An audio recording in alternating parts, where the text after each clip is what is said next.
సర్వేభ్యో నమో నమః. ఆత్మ బంధువులారా, మాతృశక్తి మీ అందరికీ నమస్సులు తెలియజేస్తున్నాము. మహర్షి దయానంద సరస్వతి గారి ద్విశతాబ్ది జయంతి ఉత్సవాల సందర్భంగా మనము ఇటువంటి వేద ప్రవచనమాల అనేటువంటి కార్యక్రమాన్ని ప్రారంభించుకోవడం జరిగింది.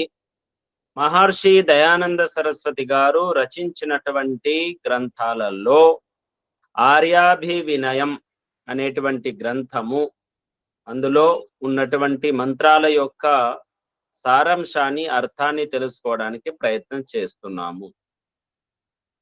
మహర్షి దయానంద సరస్వతి గారి యొక్క రుణాన్ని మనము తీర్చుకోవాలి అంటే వారు ఇచ్చినటువంటి జ్ఞానం ఏదైతే ఉందో, వారి విద్య, వారి పుస్తకాల ద్వారా మనకు అందించినటువంటి జ్ఞానాన్ని, వేద జ్ఞానాన్ని మనమందరం పొందాలి, తెలుసుకోవాలి, సాక్షాత్కారం చేసుకోవాలి, ఆచరిస్తూ 10 మందికి తెలియజేస్తూ ప్రచారం చేస్తూ ఉండాలి. అప్పుడే మనము ఋషి రుణాన్ని తీర్చుకోగలుగుతాం. మనము మోక్షమును పొందాలి. మానవుని యొక్క అంతిమ లక్ష్యము మోక్షము. అది మనందరికీ తెలిసిన విషయమే. ఆత్మ సహజంగా కోరుకుంటున్నటువంటి పదార్థము కూడా ఆనందమే. ఆత్మ సహజంగా పరిశీలిస్తే, సత్యంగా వాస్తవంగా పరిశీలిస్తే ఏమని కోరుకుంటుంది అంటే ఆత్మ సుఖమును, విశేషమైన సుఖమును అనగా ఆనందమును కోరుకుంటుంది.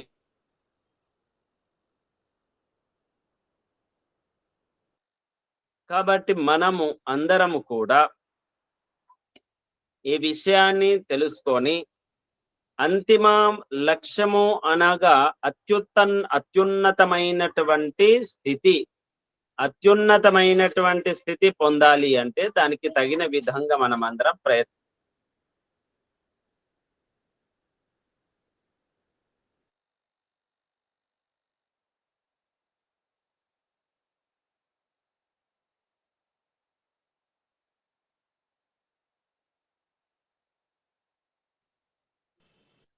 అయితే మనము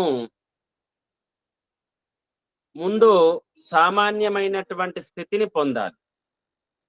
సామాన్యమైనటువంటి స్థితిని పొందుతూ ఒక్కొక్క మెట్టు ఎక్కుతూ చివరి మెట్టు ఏదైతే ఉంటుందో దాని కొరకు మనమందరం ప్రయత్నం చేయాలి.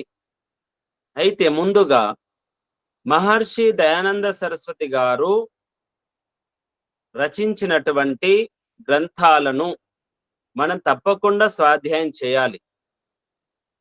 స్వాధ్యాయం చేసినప్పుడు మహర్షి దయానంద సరస్వతి గారి యొక్క భావన మనకు అర్థమవుతుంది. నేను ఆర్యాభివినయ్ అనేటువంటి పుస్తకములో ఉన్నటువంటి మంత్రాలను నేను స్వాధ్యాయం చేస్తూ మననం చేస్తున్నప్పుడు మహర్షి దయానంద సరస్వతి గారి యొక్క భాష్యము ఎంత గొప్పగా ఉంది అనేది మనకు తెలుస్తుంది. అతి సూక్ష్మమైనటువంటి పదార్థం పరమాత్మ, అతి ఉన్నతమైనటువంటి స్థితి పరమాత్మ. ఇప్పుడు మనము గమనించండి, ప్రతి ఒక్కరం కూడా తెలుసుకోవాల్సినటువంటి విషయం ఏమిటి అంటే, మనము భౌతికంగా ఒక ఉన్నతమైనటువంటి ఉద్యోగాన్ని పొందడానికి చాలా శ్రమిస్తాము, చాలా సమయాన్ని ఇస్తాము, మనము తీవ్రమైనటువంటి ప్రయత్నం చేస్తాం. ప్రయత్నం చేసి ఉన్నతమైనటువంటి పదవిని, ఉద్యోగాన్ని పొందుతాం. పొంది దాని ద్వారా ఏదైతే అధికార, సుఖము, సౌకర్యము, దాని ద్వారా కలిగినటువంటి అనుభూతులను మనము పొందుతూ ఉంటాం. ఆనందం కలుగుతుంది. అది కావాలి, దాని కొరకు ప్రయత్నం చేయాలి, ఇది అవసరమే.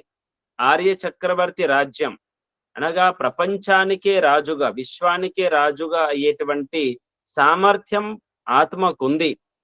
మన దేశం దాదాపు 5000 సంవత్సరాల క్రితము ప్రపంచానికే రాజుగా ఉంది.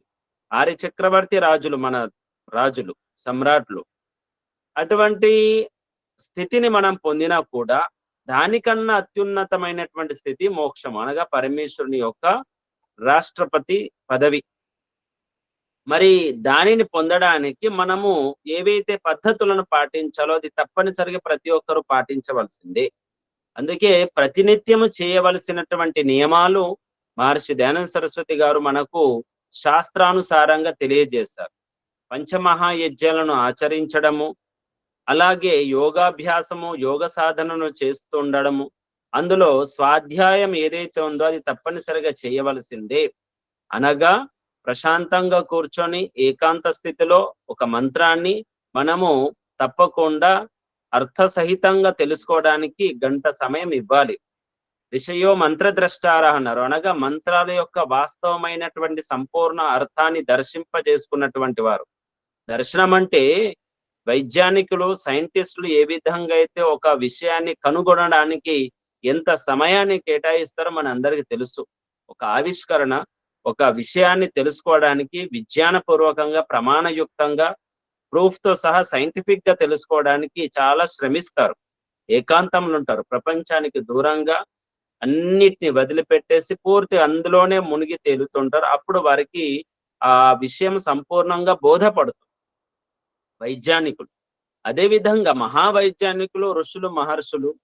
కాబట్టి అత్యున్నతమైనటువంటి సైన్స్, అత్యున్నతమైనటువంటి ఆవిష్కరణ ఏదైతే ఉందో అది పరమాత్మ సాక్షాత్కారం. దానికి సంబంధించినటువంటి, అనగా ఇహలోకం నుంచి పరలోకం వరకు ఉన్నటువంటి సమస్త పదార్థాల యొక్క సంపూర్ణ వాటిని దర్శించుకున్నటువంటి వారు ఋషులు.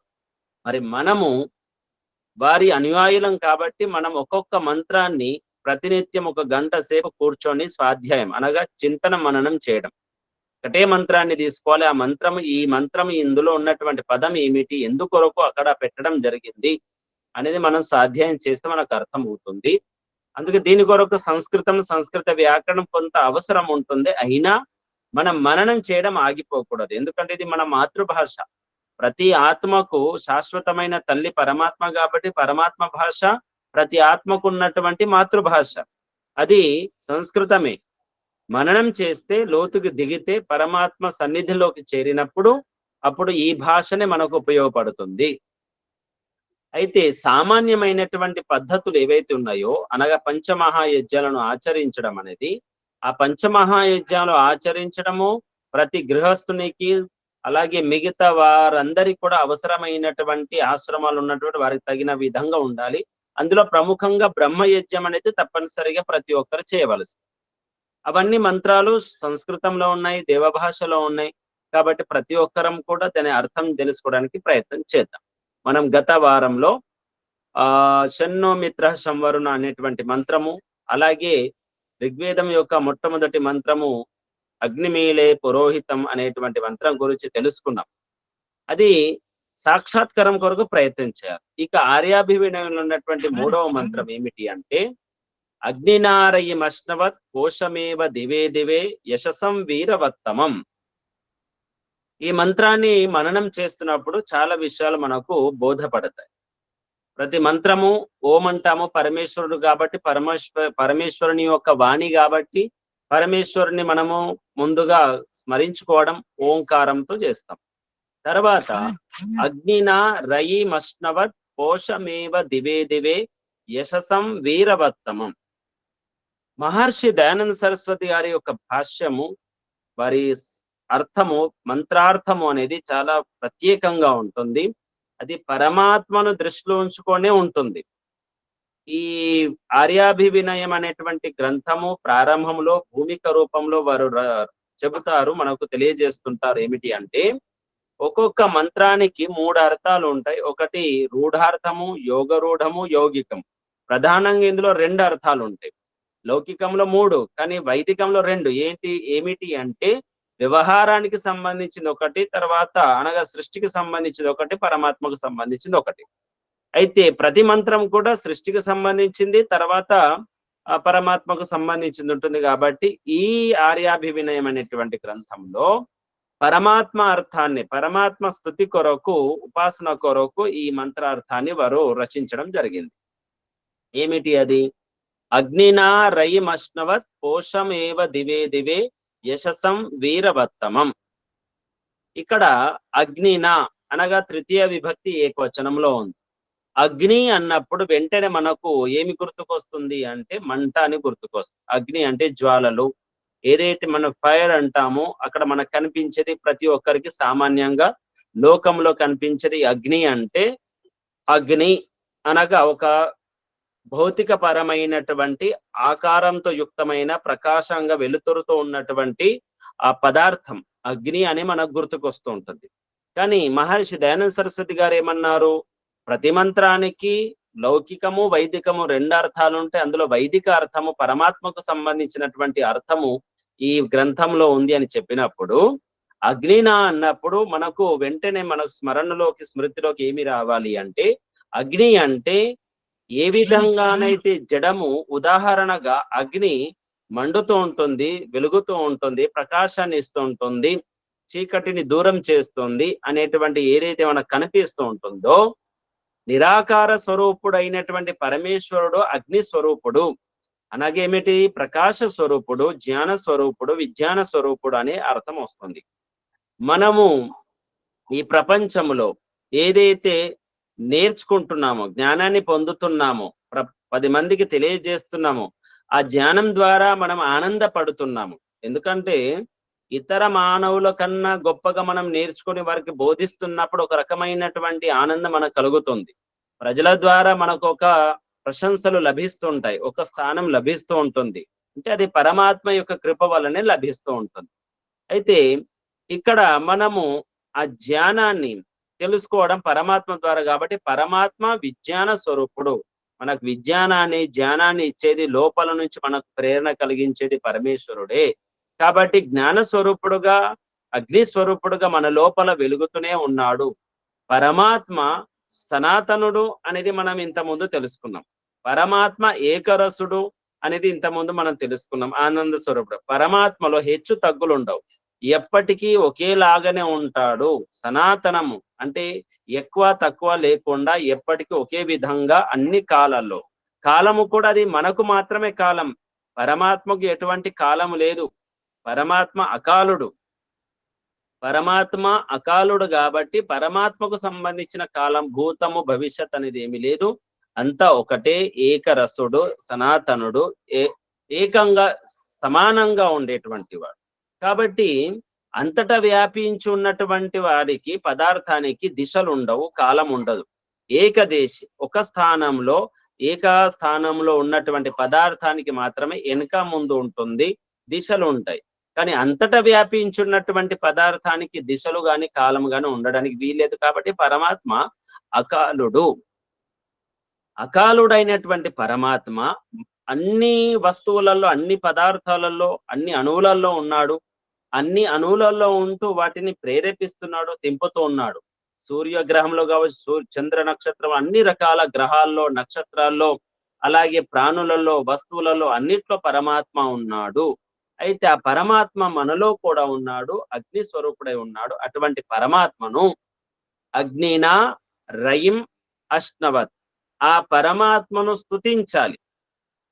ఎప్పటి వరకైతే మనము మన గురువుని ప్రసన్నం చేసుకోము, అధికారులను ప్రసన్నం చేసుకోము, తల్లిదండ్రులను ప్రసన్నం చేసుకోము, అంతవరకు వారి కృపా దృష్టి మన పైన ఉండదు. ఇది భౌతికంగా మనం చూస్తున్నటువంటి విషయమే. గురువులు కూడా జ్ఞానాన్ని అందించాలి అంటే గురు శుశ్రూషయా విద్య అనేటువంటి శ్లోకం ఉంది. గురు సేవ తప్పకుండా చేయాలి. గురు సేవ అనగా గురువుకు అవసరమైనటువంటి పదార్థాలను ఇస్తూ గురువు ఆజ్ఞను పాటించడం గురు సేవ అనబడుతుంది. అలాగే తల్లిదండ్రులు కావచ్చు. అలాగే పరమాత్మ ఏదైతే ఆజ్ఞాపించినాడో, పరమాత్మ ఏదైతే ఆదేశించినాడో, పరమాత్మ మన గురించి ఏదైతే కోరుకుంటున్నాడు, ఒక తల్లిదండ్రులు తమ సంతానం గురించి ఏమని కోరుకుంటారు అంటే సంతానము అన్ని రకాల ధర్మ కార్యాలు చేస్తూ సుఖంగా సంతోషంగా ఉండాలని కోరుకుంటారు. అనగా సుఖము ఆరోగ్యం కోరుకుంటారు. మరి సుఖానికి మూలం ధర్మమే కాబట్టి ధర్మ కార్యాలు చేస్తూ ధర్మాన్ని ఆచరిస్తూ సుఖాన్ని పొందాలని కోరుకోవడం జరుగుతుంది. పరమాత్మ కూడా ప్రతి ఆత్మకు ఆ విధంగా ఉండాలని కోరుకుంటున్నాడు. అయితే ఆ పరమాత్మ అగ్నినా రయిం, పరమాత్మను ఎవరైతే ఉపాసిస్తారో పరమాత్మ కృపకు పాత్రులవుతారో. ఇంత ముందు కూడా మీకు తెలియజేసిన పరమాత్మ యొక్క దయ అందరిపైన ఉంటుంది, కానీ కృప మాత్రం కొందరిపైననే ఉంటుంది. ఎవరైతే పురుషార్థం చేస్తారో, పరమేశ్వరుని ఆజ్ఞకు అనుకూలంగా ఎవరైతే ఉంటారో, వారిపైన కృప ఉంటుంది. దయ అందరిపైన ఉంటుంది.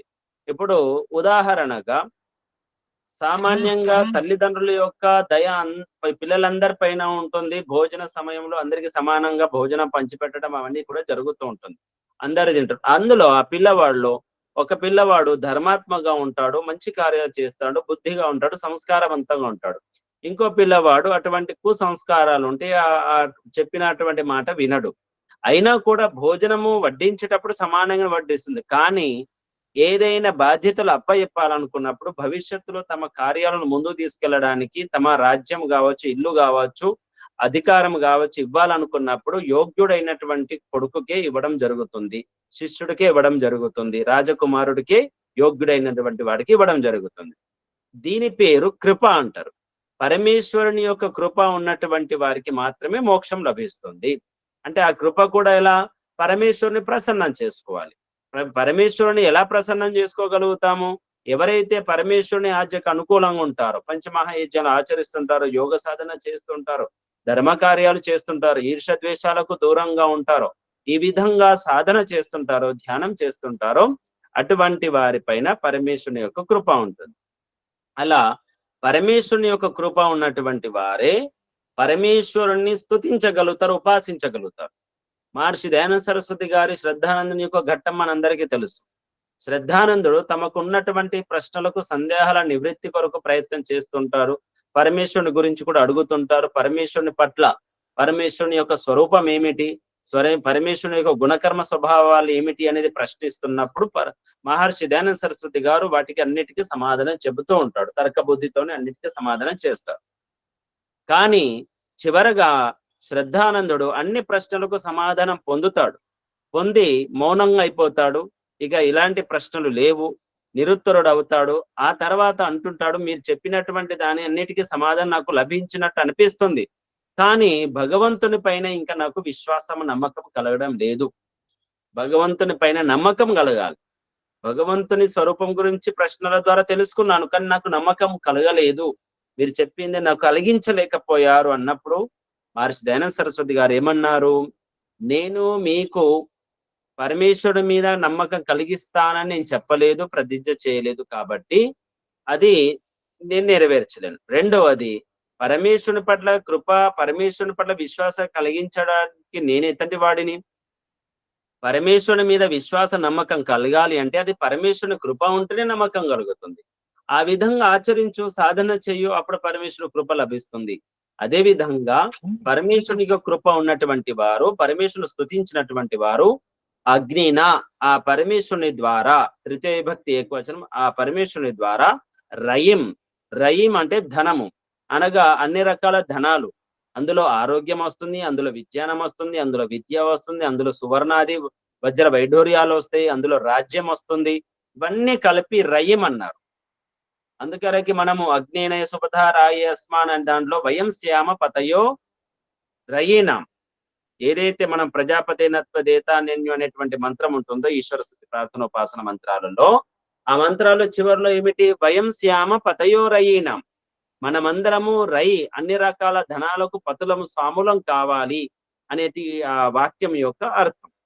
ఇక్కడ రయిం అనగా పరమేశ్వరుని స్తుతి చేసినటువంటి వారికి పరమేశ్వరుని ద్వారా రయిం, అన్ని రకాల ధనాలను రయిం పొందడం జరుగుతుంది. ఆ రయిం ఆ తర్వాత అగ్నినారయి మష్ణవత్, అష్ణవత్, అష్ణము అశనం అనగా భోజనం, అనగా ఏ విధంగానైతే మనము భోజనము స్వీకరించినప్పుడు సంపూర్ణంగా తృప్తి చెందుతామో అదే విధంగా పరమేశ్వరుని యొక్క కృపకు పాత్రులై మనము ధనాది ఐశ్వర్యాలను మనం పొందాలి, పొందుతున్నాము. అగ్నినారయిమష్ణవత్ పోషమేవ దివే దివే, అలాగే పోషం ఏవ దివే, ప్రతిదినం, దివే దివే అనగా ప్రతిదినము ఇటువంటి పుష్టికరమైనటువంటి ధనాన్ని పొందుతుండాలి, అలాగే కీర్తిని పొందుతుండాలి. ఇక్కడ పోషం అంటే కేవలం ఆహారం ఒకటే కాదు, దానితో పాటు కీర్తి, సత్కీర్తి అని కూడా అర్థం వస్తుంది.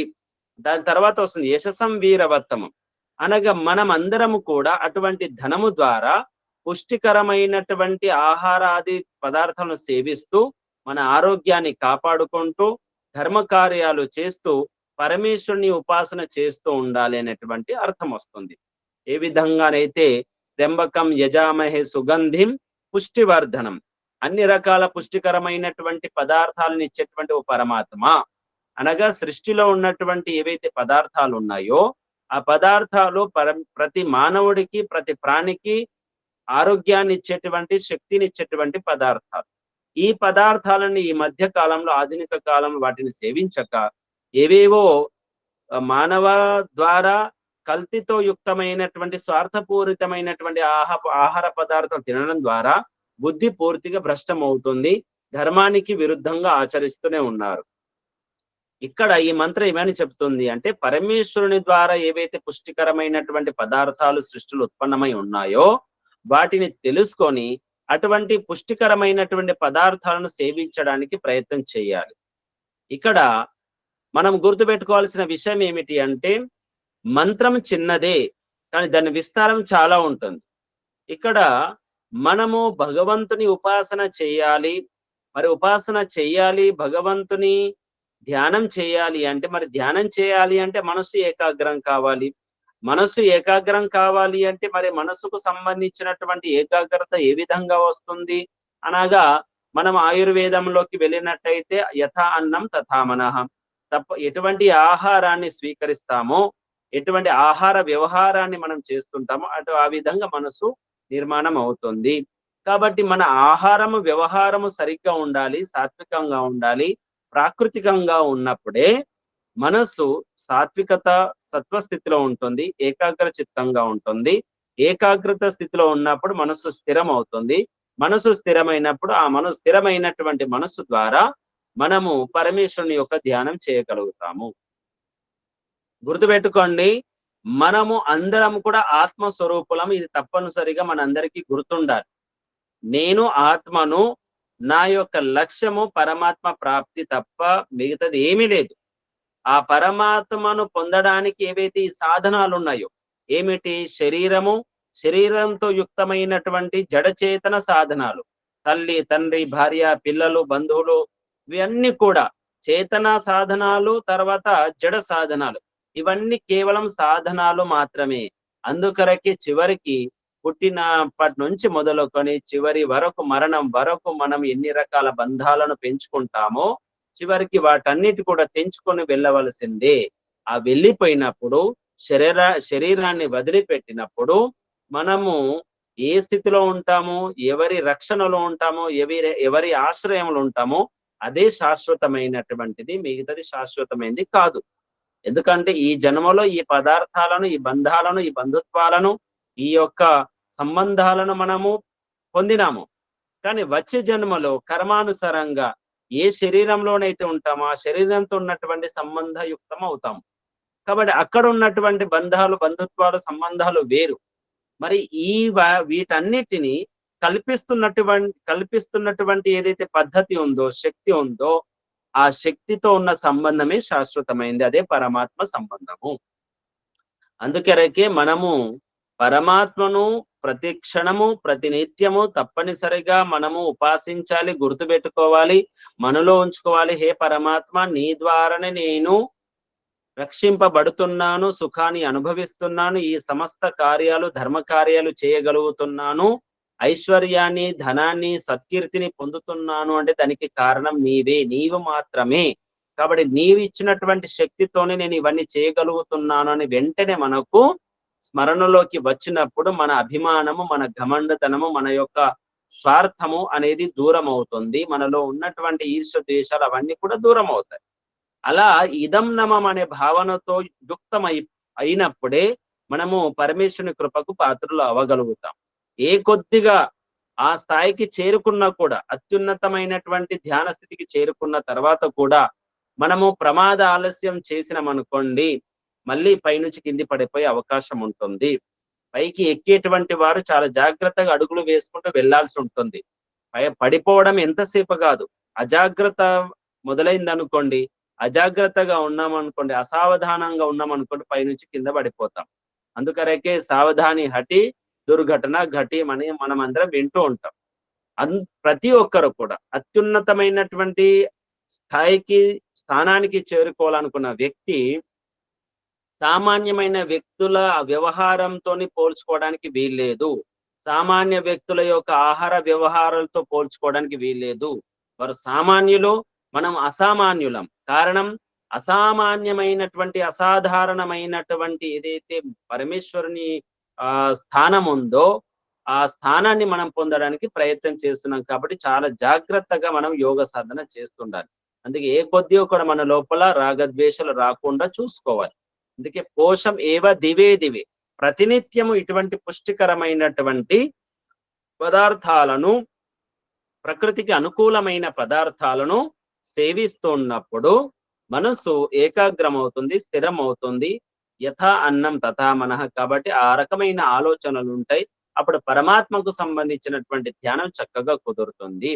అప్పుడు పరమేశ్వరుని యొక్క కృపకు పాత్రులవుతాం. ఇది ఇలా ప్రతినిత్యం చేయవలసిందే. దివే దివే ప్రతిదినం మనం పొందుతూ ఉంటాం.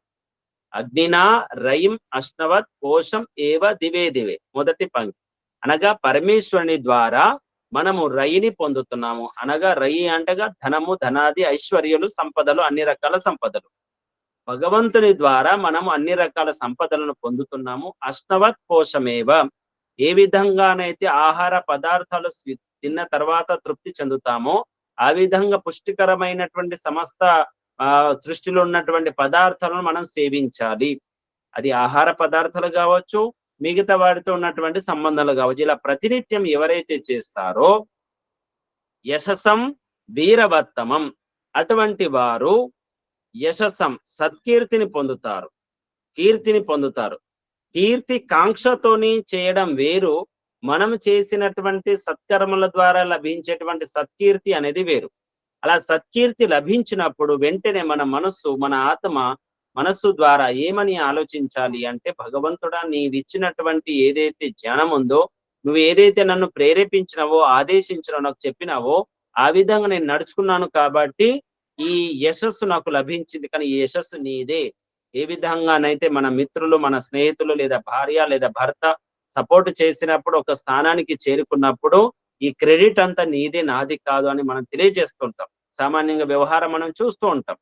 వ్యవహారంలో ఎవరైతే మనం ఎదగడానికి మనకు సపోర్ట్ గా ఉన్నారో, ఎవరైతే సహాయం చేస్తున్నారో, అన్ని రకాలుగా మనకు సహకరించినారో అటువంటి వారిని మనము అత్యున్నతమైనటువంటి పదవిని, ఉద్యోగాన్ని, స్థానాన్ని చేరుకున్నప్పుడు వారిని స్మరించుకుంటాం. స్మరించుకొని వారికి ధన్యవాదాలు తెలియజేస్తాం. ఈ కీర్తి, ఈ ప్రతిష్ట నాకు లభించినటువంటి ఏదైతే స్థానం ఉందో దీనికి ప్రధానంగా నీవే దీనికి అర్హుడివి. అనగా ఈ సన్మానాలకు, ఈ సత్కారాలకు, ఈ గౌరవానికి ప్రధానంగా నీవే. నేను కేవలము నువ్వు చెప్పిన విధంగా నేను నడుచుకున్నాను తప్ప, కానీ అలా మార్గదర్శనం చేసేవారు కావాలి, ప్రేరేపించేవారు కావాలి, గైడ్ కావాలి. కాబట్టి సూపర్ గైడ్ గా నీవే ఉన్న పరమాత్మ. కాబట్టి నీకు ఈ యశస్సు ఏదైతే నాకు లభిస్తుందో ఇదంతా నీదే అని ఆ విధంగా ఉన్నప్పుడు మన లోపల వినమ్రత ఉంటుంది. ఇదం నమం అనే భావన ఉన్నప్పుడు పరమేశ్వరుని యొక్క కృపకు పాత్రులవుతాం. రాగద్వేషాలు అంటకుండా ఉంటాయి. కాబట్టి యశస్సం, అటువంటి యశస్సును, సత్కీర్తిని మనం పొందుతాం. మహర్షి దయానంద సరస్వతి గారికి ఏదైతే కీర్తి లభించిందో వారు జీవించున్నప్పుడు, వారి తర్వాత కూడా లభిస్తున్నప్పుడు వారు ఆ కీర్తిని అంతా కూడా భగవంతునికి అర్పించడం జరిగింది. మనము వారి ఘట్టాలు చదివితే మనకు అర్థమవుతుంది. అందుకరిగా అటువంటి వ్యక్తి మాత్రమే, ఆ మహా వ్యక్తి మాత్రమే, మహామనిషి మాత్రమే తనకు నష్టం కలిగించినటువంటి వారిని వదిలిపెట్టేసి వారి ప్రాణ రక్షణ కొరకు వారు ప్రయత్నం చేయడం జరిగింది. అది కేవలం ఈశ్వర భక్తులైనటువంటి వారు, ఈశ్వర సమర్పితులైనటువంటి వారు, ఈశ్వరునికి నిజమైనటువంటి ఎవరైతే సంతానం ఉంటారో, యోగులు ఉంటారో అటువంటి వారు మాత్రమే చేయగలుగుతారు.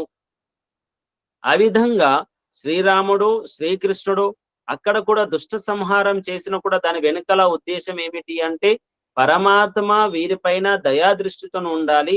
ఇక ముందు పొరపాట్లు, తప్పులు, దోషాలు చేయకుండా ఉండడానికి, దుష్ట గుణాలు ఉన్నప్పుడు ఇంకా దుఃఖాల పాలవుతాడు కాబట్టి దానిని ఆపడానికి క్షత్రియులు ప్రయత్నం చేస్తుంటారు.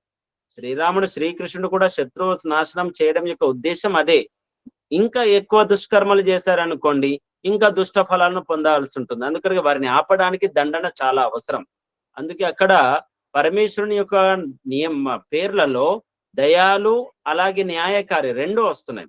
దయాదృష్టి ఉంది, దానితో పాటు న్యాయం కూడా చేస్తాడు. నువ్వు తప్పు చేస్తే దానికి సంబంధించిన దండన ఉంటుంది, మంచి పనులు చేస్తే దానికి తగినటువంటి ఫలం ఉంటుంది, ప్రతిఫలం ఉంటుంది. కాబట్టి భగవంతుడు పక్షపాత రహితుడు, న్యాయకారి. ఆ భగవంతుని గుణాలు ఏవైతున్నాయో మన లోపల కూడా అటువంటి గుణాలు ఉండాలి. అలా గుణాలను ధరించినటువంటి వారు శ్రీరాముడు, శ్రీకృష్ణుడు. కాబట్టి వారు ధర్మ రక్షణ కొరకు ధర్మం వైపు ఎవరైతే ఉన్నారో వారి వైపు ఉంటూ అధర్మ పక్షంలో ఉన్నటువంటి వారిని సంహరించడానికి, వారిని మార్చడానికి ప్రయత్నం చేయడం జరిగింది. మారని పక్షంలో వారి ప్రాణహాని కూడా చేయడం కూడా జరిగింది. ఈ విధంగా వారి ఆత్మను సంస్కరించినారు. అందుకే వారు చనిపోతున్నప్పుడు కొన్ని ఘట్టాలు వస్తాయి. వాలి చనిపోతున్నప్పుడు, రావణాసురుడు చనిపోతున్నప్పుడు రాముడికి దండం పెట్టి, నీవు నన్ను అనుగ్రహించినావు, నేను చేసేటువంటి ఏదైతే అహంకార పూరితమైనటువంటి దుష్కర్మాలు ఉన్నాయో అవి ఇక ముందు జరగకుండా ఉండడానికి నన్ను ఆపినావు. ఇక వచ్చే జన్మలో ఒక మంచి సంస్కారవంతుడుగా ఉండడానికి ప్రయత్నం చేశానని నమస్కరించి ప్రాణాన్ని వదిలిపెట్టినటువంటి ఘట్టాలు కొన్ని మనకు వినిపిస్తుంటాయి. అది ఎంతవరకు సత్యమో అనేది తర్వాత. అలంకారిక దాంట్లో కూడా అర్థం ఏముంటుంది అంటే, ఆత్మ క్షత్రియుడికి ఉన్నటువంటి లక్షణాలు ఏమిటి అంటే, దుష్టుడు దుష్టత్వాన్ని దూరం చేయడానికి అన్ని రకాలుగా సామదామ దండోపాయాలు అవసరమైతే మాటల ద్వారా ముందు తెలియజేసి ఉపదేశాల ద్వారా మార్చడానికి ప్రయత్నం చేయాలి. మారని సమయంలో ప్రాణహాని తప్పదు. కాబట్టి ఆ విధంగా క్షత్రియులు వారిని సంస్కరించడానికి, ఆత్మను సంస్కరించడానికి క్షత్రియత్వం వేదంలో చెప్తున్నటువంటి వర్ణాశ్రమాల్లో ముఖ్యమైనటువంటి ఏదైతే ఉంటుందో దండన విషయంలో క్షత్రియుడికి అప్పజెప్పడం జరిగింది. కాబట్టి ఆ విధంగా క్షత్రియులు ఉండాలి. ఏ వర్ణం వారైనా సరే తప్పకుండా ధర్మాత్మలై ఉండాలి. ధర్మాన్ని ఆచరిస్తూనే తమ ఏవైతే తమ వర్ణానికి సంబంధించినటువంటి ధర్మాలు ఆచరిస్తూ మానవ ధర్మానికి సంబంధించినటువంటి ఆచరణ కూడా చేస్తూ ఉండాలని వేదం ఆదేశించింది. కాబట్టి యశస్సం అటువంటి సత్కీర్తిని పొందినప్పుడు మన స్థితి పరమాత్మకు అంకితం చేయాలి. ఆ విధంగా వీరవత్తమం. వీరవత్తమం అంటే వీరులు ధీరులైనటువంటి పురుషులను, అటువంటి సంతానాన్ని, అటువంటి సైన్యాన్ని, అటువంటి వ్యక్తులను మనము సమకూర్చుకోవాలి, పొందాలి. ఆ రకంగా భగవంతుడు ఇస్తున్నాడు. భగవంతుని ఉపాసన చేసేటువంటి వారు, భగవంతుని ఆజ్ఞకు అనుకూలంగా నడుచుకునేటువంటి వారికి ధనము లభిస్తుంది, పుష్టికరమైనటువంటి పదార్థాలు, సౌకర్యాలు, పరిసరాలు లభిస్తాయి, యశస్సం సత్కీర్తి లభిస్తుంది, అటువంటి పురుషులు లభిస్తారు. అందుకరకే సత్సంకల్పధారి, పరమేశ్వరుని అనుగ్రహానికి ఎవరైతే పాత్రులవుతారో, కృపకు పాత్రులవుతారో వారి దారి సుగమం అవుతుంది అనేది మనం వింటుంటాం.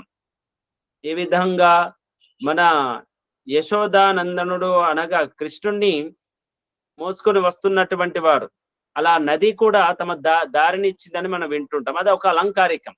అదే విధంగా భగవంతుని కృపకు ఎవరైతే పాత్రులు అవుతారో సత్సంకల్పధారులై పూర్తి పురుషార్థంతోని, పూర్తి ఏకాగ్ర చిత్తంతోని ప్రయత్నం ఎవరైతే చేస్తారో వారికి భగవంతుడు సహాయం చేస్తాడు. ఈ మంత్రం అదే తెలియజేస్తుంది. అగ్నినారయం అశ్నవత్ కోశమేవ దివే దివే యశసం వీరవత్తమం దివే దివే. ప్రతినిత్యము చేయవలసినటువంటి ఉపాసన. కాబట్టి ప్రతినిత్యం ఎవరైతే ఉపాసన చేస్తారో, భగవంతునికి సమర్పితులై ఉంటూ ఈ లౌకిక వ్యవహారాలు చేస్తుంటారో అటువంటి వారికి ఇవన్నీ కూడా లభిస్తాయి. వారందరికి కూడా ఇటువంటి పదార్థాలను భగవంతుడు ఇస్తుంటాడు. అందుకని అగ్నిన తృతీయ విభక్తి ఏకవచనంలో వారిని సంబోధించడం జరిగింది. పరమేశ్వరుడు అగ్ని స్వరూపుడు, పరమేశ్వరుడి ద్వారా ఇవన్నీ మనకు లభిస్తాయి. ఈ విధంగా మనం అందరం కూడా వినమ్ర భావనతో ఉండాలి. అందుకొరకు ఈ వేద మంత్రం ద్వారా మహర్షి దయానంద సరస్వతి గారు మనందరికీ బోధిస్తున్నాడు. మరి ఈ మంత్రాన్ని, ప్రతి మంత్రాన్ని మనం కంఠస్థం చేయాలి. ఏదైతే మనం కంఠస్థం చేయగలుగుతాం మన సామర్థ్యం మీదకి అదైతే తప్పకుండా చేయవలసిందే. అగ్నినారయం అశ్నవత్ కోశమేవ దివే దివే యశసం వీరవత్తమం. దివే దివే అనడం యొక్క ఉద్దేశం అదే. ఎందుకంటే మనము భోజనాన్ని ప్రతినిత్యం ఏ విధంగా అయితే స్వీకరిస్తున్నామో, స్నానాది ఆచరణ ప్రతినిత్యం ఏ విధంగా అయితే చేస్తున్నామో అదే విధంగా ప్రతినిత్యం భగవంతుని ఉపాసన చేస్తూ వీటన్నింటిని పొందుతూ ఉండాలి. మరి ఇదంతా దేని కొరకు పొందాలి? దేని కొరకు అంటే ధర్మ స్థాపన కొరకు ప్రయత్నం చేయాల్సిందే. భగవంతుని యొక్క రాజ్యము, భగవంతుని యొక్క రాజ్యంలో ధర్మమే ఉండాలి. కాబట్టి భగవంతుడు ఏ విధంగానైతే ఆదేశించినాడో, ఉపదేశించినాడో, ఆజ్ఞాపించినాడో ఆ ఆజ్ఞను పాటించడానికి ప్రయత్నం చేస్తూ ధర్మ స్థాపన కొరకు ఈ జన్మను పూర్తిగా సమర్పించాలి. మన దేశభక్తులు, క్రాంతికారులు మహర్షి దయానంద సరస్వతి గారు కూడా వారి వారి సమయంలో వారు బోధించినటువంటి విషయం అదే. నీవు ధర్మాన్ని తెలుసుకొని ధర్మాన్ని ఆచరిస్తూ ధర్మ రక్షణ కొరకు అలా సామాన్య జనులను ప్రేరేపించడానికి, వారిలో ఉన్నటువంటి అజ్ఞానాన్ని దూరం చేయడానికి నీ సర్వస్వాన్ని అర్పించు. భగవంతుడు దీని కొరకి నిన్ను పంపించినాడు. ఈ శరీరం నీది కాదు, ఈ ధనము నీది కాదు, ఈ సంబంధాలు నీవి కావు, ఈ భూమి నీది కాదు. ఈ పదార్థాలన్నిటిని కూడా, ఈ సాధనాలన్నిటిని కూడా భగవంతుడు దేని కొరకైతే పంపించినాడో ఆ పని, ఆ కార్యంను సంపూర్ణ చేయడానికి ఉపయోగించు, వినియోగించు. ఇలా చేసినటువంటి సమయంలో నీకు ఎన్ని కష్టాలు వచ్చినా, ఎన్ని అవమానాలు వచ్చినా, ఎన్ని సమస్యలు వచ్చినా వాటన్నిటిని కూడా పరమేశ్వరుని కృపతో దాటుకుంటూ ముందుకు వెళ్తూ ఉండాలి అని మహర్షి దయానంద సరస్వతి గారి యొక్క జీవిత ఘట్టాలు మనకు తెలియజేస్తూ ఉంటాయి. ఇది సామాన్యమైనటువంటి విషయం కాదు.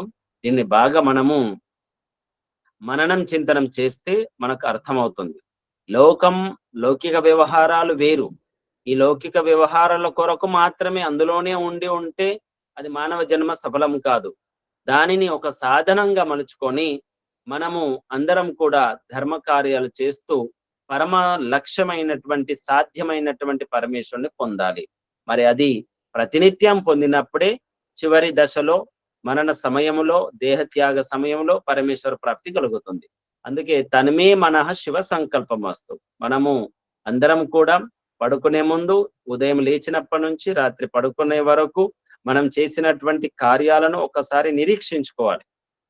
అందులో ఎంతవరకు పరమాత్మ అనుకూలంగా ఉన్నాయి, ప్రతికూలంగా ఉన్నాయి, వాటిని పరిశీలించి ఒక గ్రాఫ్ లాగా చేసుకొని వచ్చే దినము నుండి మనము తర్వాత మేలుకున్న తర్వాత మనము వాటిని సరిచేసుకొని ముందుకు వెళ్ళడానికి ప్రయత్నం చేయాలి. ఇలా ప్రతినిత్యం మనము ఒక్కొక్క అడుగు ఉన్నతమైనటువంటి స్థానానికి, మోక్షమైనటువంటి ఆత్మోన్నతిని మనం చేసుకున్నప్పుడు మనం తప్పకుండా మన జన్మను సఫలం చేసుకోగలుగుతాం. కాబట్టి బంధువులారా, మీ అందరికీ చెప్పేది ఒకటే. మహర్షి దయానంద సరస్వతి గారు రచించినటువంటి ఏదైతే గ్రంథం ఉందో, ఆర్యాభివినయం అనేటువంటి గ్రంథం ఏదైతే ఉంటుందో ఆ గ్రంథంలో ఉన్నటువంటి మంత్రాలను మనము మీకు విశ్లేషణ చేయడం జరుగుతుంది. వీటిని మళ్ళీ పదే పదే మీరు వింటూ ఉండండి. వింటూ మంత్రాన్ని నేర్చుకోవడానికి ప్రయత్నం చేయాలి. మనము ఆర్య సమాజికులుగా ఉన్నటువంటి వారు సంధ్యావందన మంత్రాలు, తర్వాత అలాగే యజ్ఞ మంత్రాలను కూడా మనము పఠిస్తూ ఉంటాం. ఆ మంత్రాలను కూడా మనము బాగా పరిశీలించి జపం చేయడానికి ప్రయత్నం చేయాలి. ఈరోజు ఒక సందర్భంలో చర్చ వచ్చింది. సృష్టి ఆదిలో భగవంతుని ఉపాసన చేయడానికి ఎటువంటి శబ్దాన్ని వాడినారు, ఏ మంత్రాన్ని వాడినారు అనేటువంటిది ఒక చర్చలో ఒక అంశం వచ్చింది. అప్పుడు సృష్టి ఆదిలో, అమైథున సృష్టిలో దివ్యాత్మలుగా జన్మను పొందినటువంటి వారందరూ కూడా కేవలం ఓంకారోపాసనతో మాత్రమే వారు ధ్యాన స్థితిలోకి వెళ్ళేవారు. సమాధి స్థితిలో పరమాత్మని సాక్షాత్కారం చేసుకొని పరమాత్మ ఆనందాన్ని అనుభవించేవారు. ఆ సమయంలో కేవలం ఓంకారంతోనే, ఒకేసారి ఓంకారం జపం చేసిన వెంటనే వారి మనస్సు, వారి యొక్క మొత్తం స్థిరమై వెంటనే ఆత్మ పరమాత్మలో లీనమయ్యేది, సమాధిలోకి వెళ్ళేది ఓంకారంతోనే. తర్వాత కాలంలో మనుస్మృతి కాలానికి వచ్చేసరికి సావిత్రిమపి ఉపాసిత, గాయత్రి మంత్ర జపము చేస్తూ, గాయత్రి మంత్రాన్ని ఉచ్చరిస్తూ, గాయత్రి మంత్ర పారాయణం చేస్తూ తనను తాను అనగా ఆత్మ పరమాత్మలో లీనమయ్యేది ఆ ఒక్క మంత్రంతో. తర్వాత కాలంలో కొన్ని మంత్రాలు జత చేస్తూ మన సమయానికి వచ్చేసరికి మహర్షి దయానంద సరస్వతి గారు దాదాపుగా ఒక 40-42 మంత్రాలను మనకు అందించడం జరిగింది. ఈ మంత్రాలలో ఉన్నటువంటి నియమాలు ఏవైతే ఉన్నాయో, ఏదైతే క్రియలు ఉన్నాయో, ఆ క్రియల యొక్క ఉద్దేశం ఏమిటి అంటే ప్రాపంచిక విషయాలను మెల్లమెల్లగా వాటికి దూరమై మనస్సును ఏకాగ్రం చేసి నమస్కార మంత్రాలతో మనస్సును స్థిరం చేసి శివోహం అనగా శివునికి అర్పించి పరమాత్మకు అర్పించి సమాధి స్థితిలోకి వెళ్ళడానికి ఆ మంత్రాలను ఉచ్చరించాలి. ఆ మంత్రాలను ఉచ్చరించిన తర్వాత ఇక పూర్తిగా ధ్యానంలో దాదాపు ఒక అరగంట గంట సేపు కూర్చోవాలి. ఈ మంత్రాలు ఉచ్చరించడం కేవలం తనను తాను స్థిరం చేసుకోవడానికి మాత్రమే. మంత్రాలు ఉచ్చరించడము వరకే సంధ్యోపాసన అనుకుంటే పొరపాటు. మంత్రాలు ఉచ్చరించడము, స్తుతించడము పరమేశ్వరుని వరకు ఎందుకు అంటే ఆ మనస్సు అప్పటి వరకు భౌతికంగా ఉండేది. భౌతిక ప్రాపంచిక విషయాలు ఉండేది. వాటి నుండి ఆంతరికంగా అంతర్ముఖంగా చేయడానికి ఈ సమయం అవసరం అవుతుంది. ఎందుకంటే ఇది కలియుగము. ఆహార నియమాలు, వ్యవహార నియమాలు ఉండే వ్యవహారాలన్నీ కూడా పద్ధతులు గాని, మిగతా వస్తువులు గాని అన్నీ కూడా వేరేగా ఉన్నాయి. ప్రపంచాన్ని ప్రాకృతికంగా ఉన్నటువంటి స్థితి లేదు కాబట్టి తనను తాను స్థిరం చేసుకోవడానికి చాలా ప్రయత్నం చేయవలసి ఉంటుంది. అలా చేసిన తర్వాత అప్పుడు కళ్ళు మూసుకొని ఏకాగ్రంగా మనస్సును స్థిరం చేసుకొని మౌనంగా పరమేశ్వరుని గుణకర్మ స్వభావాలను మనం తెలుసుకుంటూ ధ్యానంలోకి వెళ్ళిపోవాలి. అలా గంట సేపు కూర్చోవాలి. అప్పుడు అది సరైనటువంటి ఉపాసన అనబడుతుంది. అంతవరకు కేవలం సంధ్య మంత్రాల యొక్క పఠనం మాత్రమే. ఆ తర్వాత కూర్చొని మైమరిచిపోవడం అంటాం చూడండి. ప్రపంచంలోను ఉండకుండా పరమాత్మలో ఉండడం ఏదైతే స్థితిని మనం పొందుతామో అది ధ్యాన స్థితి. దాని పేరే సమాధి అంటాము. కాబట్టి తత్ర ప్రత్యేకతానత ధ్యానం. కేవలం ఏకరసుడైపోవాలి. తదాద్రష్టు స్వరూప స్థానం అనగా ఆత్మ పరమాత్మలో ఉన్నాను అనేటువంటి భావనతో ఆ భగవంతుని యొక్క గుణకర్మ సవాలు అనుభవిస్తున్నటువంటి వారు ఏకరసుడైపోయినప్పుడు తన్మయత్వాన్ని పొందినప్పుడు సమాధి స్థితిలోకి వెళ్తాడు. దాని కొరకు గంట సేపు మనము ఏకాంతంలో కూర్చోవాల్సి ఉంటుంది. ఈ విధంగా మహర్షి దయానంద సరస్వతి గారు సమాధి స్థితిలో ఈ మంత్రాల యొక్క భాష్యాన్ని చేయడం జరిగింది. అందుకే ఈ మంత్రాన్ని పదే పదే చదువుతున్నప్పుడు, స్వాధ్యాయం చేస్తున్నప్పుడు మహర్షి దయానంద సరస్వతి గారి యొక్క ఆత్మ, దివ్యాత్మ ఎంత గొప్పగా ఉన్నది, ఎంత సమాధి స్థితిలో ఉన్నది అనేది విషయం మనకు బోధపడుతుంది. కాబట్టి ప్రతి ఆత్మ ఆ విధంగా ఉన్నప్పుడే మోక్షం లభిస్తుంది. మోక్షానికి ఒకే దారి ఉన్నది. అన్ని 10 రకాల దారులు లేవు. నాణ్య పంథ విద్యతే అయనాయ. కేవలం ఒకే ఒక దారి ఉంది. ఆ దారి మహర్షి దయానంద సరస్వతి గారి యొక్క జీవితాన్ని పరిశీలిస్తే మనకు తెలుస్తుంది. ఆ మార్గంలోనే మహాజనో ఏన గత సపంథ. మహాజనులు, మహాపురుషులు, యోగులు ఏ మార్గం గుండా వెళ్ళి మోక్షాన్ని పొందినారో అదే మార్గంలో మనం వెళ్ళాలి. మనం కూడా ఆ విధంగా దివ్యాత్మగా మారి ఆ దినచర్యను మనం పాటించడానికి ప్రయత్నం చేయాలి. ప్రతినిత్యం మహర్షి దయానంద సరస్వతి గారు 3 గంటల నుండి సూర్యోదయం వరకు కేవలం పరమేశ్వరునికి అంకితమయ్యేవారు. ఆ సమయంలో ప్రాపంచిక భౌతిక పరమైనటువంటి ఆలోచనలు గాని, ఆచరణ గాని, పనులు గాని చేసేవారు కాదు. వారు చేసినటువంటి వేద భాష్యం గాని, ప్రచారం గాని అదంతా కూడా సూర్యోదయం తర్వాత 10, 11 తర్వాతనే చేసినటువంటిదంతా కూడా. వారు 3 నుంచి సూర్యోదయం వరకు అనగా దాదాపు 6, 7 గంటల వరకు ఆ సమయం మొత్తం కూడా పరమేశ్వరుని యందు ఉండడానికి, పరమేశ్వరుని ద్వారా జ్ఞానం పొందడానికి వారి జీవితాన్ని ధారపోసారు. దాదాపు వారి 40 సంవత్సరాలు జన్మ నుండి మొదలుకొని 40 సంవత్సరాల వరకు జ్ఞానార్జన కొరకే ప్రయత్నం చేశారు. ఆ 40 సంవత్సరాల తర్వాతనే వారు ప్రచారంలోకి వచ్చారు. 40 సంవత్సరాల తర్వాత వారికి 45, 59 సంవత్సరాల వయస్సు వరకు వారు ప్రచారం చేశారు. దాదాపు 11, 15 సంవత్సరాలు మాత్రం. అంతవరకు వారు చేసినటువంటి సాధన ఆ విధంగా ఉంది. కాబట్టి మనమందరం కూడా మహర్షి దయానంద సరస్వతి గారి ద్విశతాబ్ది జయంతి ఉత్సవాల సందర్భంగా మహర్షిని అర్థం చేసుకుందాం. ఇంకా మనకు మహర్షి అర్థం కాలేదు. మహర్షి అర్థం కానప్పుడు ఆ మహర్షికి రాజు అయినటువంటి పరమేశ్వరుని ఎలా అర్థం చేసుకోగలుగుతాం? కాబట్టి బంధువులారా, మనం అందరం కూడా మహర్షి దయానంద సరస్వతి గారి ఘట్టాలను, వారి యొక్క రచనలను తప్పకుండా చదవాలి, స్వాధ్యాయం చేయాలి, సమయం ఇవ్వాలి. అప్పుడే నిజమైనటువంటి ఆర్యులం అవుతాము, ఆర్య సమాజకులం అవుతాము, యోగులం అవుతాము, జ్ఞానులం అవుతాము, ఋషులమై పరమేశ్వరుని కృపకు పాత్రలం కావాలని కోరుకుంటూ ఓం అగ్నినారయిమశ్నవత్ పోషమేవ దివే దివే యశసం వీరవత్తమం అనేటువంటి మంత్రం యొక్క సారాంశాన్ని మీరు అందరు విన్నారు. మీ అందరికీ శుభాకాంక్షలు, శుభాభినందనలు. పరమేశ్వరుని యొక్క ఆశీస్సులు లభించాలని కోరుకుంటూ ఓం శం. ధన్యవాదాలు. చాలా చక్కగా చెప్పిండు. ఒక మంత్రం తీసుకొని మళ్ళీ దాని యొక్క వివరణ చాలా చక్కగా చేస్తుంది సోకాజీ. అంటే ఇంతకుముందు విన్నప్పుడు ఈ మంత్రం కొంచెం సుపరిచితం అని అనిపించేది. కానీ వివరణ చూస్తే ఇంకా చాలా చక్కగా అనిపించింది. చాలా చక్కగా చెప్పింది మాతాజీ. దయానంద సరస్వతి గారి రచన అయిన ఆర్య వినయంలోని 4వ మంత్రము అగ్నినారై మష్ణువత్ అనే దాని గురించి చాలా చక్కగా వివరించారు మాతాజీ. ముందుగా భగవంతుడు సర్వవ్యాపకుడు, అంతటా వ్యాపించి ఉన్న పరమాత్మకు దిశ ఉండదు మరియు కాలం ఉండదు, అకాలుడు అని చెప్పిండు. కేవలం ఒక స్థానంలో పరిమితమైన పదార్థానికి మాత్రమే దిశ ఉంటుంది, కానీ పరమాత్ముడు సర్వాంతర్యామి కనుక అతడికి దిశ ఉండదు అని చెప్పిండు. ఇంకా సేవ విషయానికి వస్తే గురు సేవ తప్పకుండా చేయాలి. అంటే గురువు చెప్పిన మార్గంలో పయనించి సిద్ధాంతాన్ని పాటించి ఉంటే అది గురు సేవ అవుతుంది. అలాగే తల్లిదండ్రుల సేవ కూడా చేయాలని చెప్పిండు. ఇంకా ఇక్కడ దయా కృప యొక్క వివరణ చాలా చక్కగా వివరించారు బాబాజీ. దయ అందరి పైన ఉంటుంది. ఉదాహరణకి మన పైన అందరిపైన వర్షం కురుస్తుంది, ఎండ తగులుతుంది, ఇది అందరికి ఉంటుంది.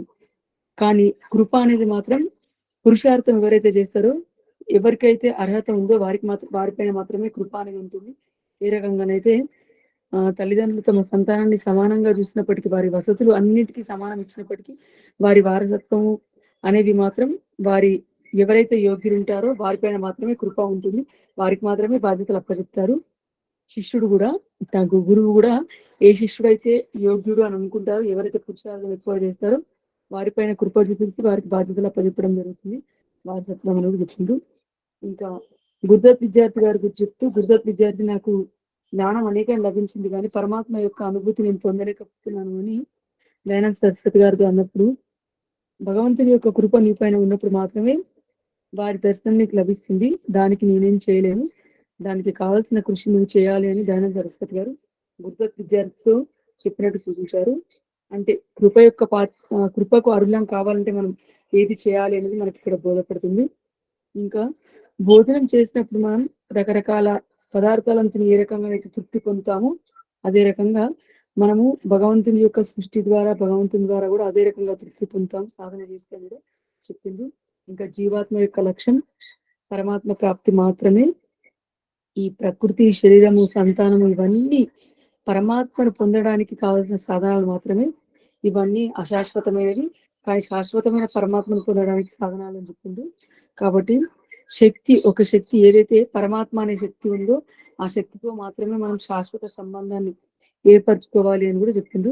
ఇది ఎప్పుడు సాధ్యం అంటే, ఇదన్న మమ అనే భావన మన లోపల అన్నిటికీ నాది కాదు, నాదేమి లేదు అని మనము ఈశ్వర ప్రణాళం చేసి ఎప్పుడైతే ఉంటామో అప్పుడు మాత్రమే మనకు మోక్షం లభిస్తుంది, అప్పుడు మాత్రమే మనకు అర్హత లభిస్తుంది అని చెప్పారు.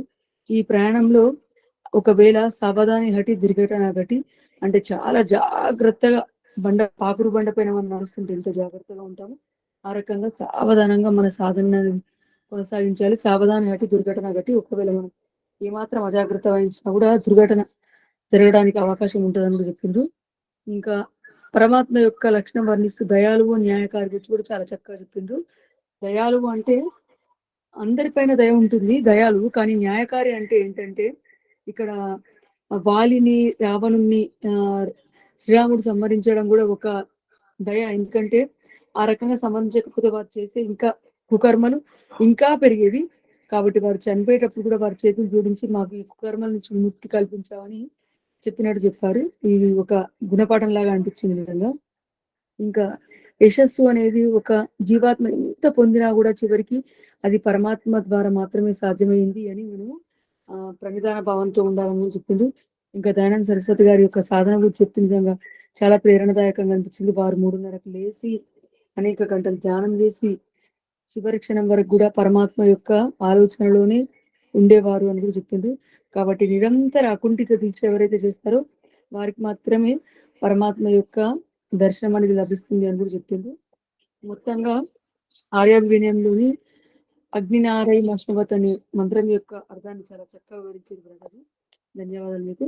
శాంతి పాఠంతో మన కార్యక్రమాన్ని వివరించుకుందాం. ఓం జో శాంతిరంతరిక్షం శాంతి, పృథివీ శాంతిరాపః శాంతి, ఓషధయ శాంతి, వనస్పతయ శాంతిర్విశ్వే దేవా శాంతి, బ్రహ్మ శాంతి, సర్వం శాంతి, శాంతిరేవ శాంతి సామా శాంతిరేవి. ఓం శాంతి శాంతి శాంతి. మీకు మరొకసారి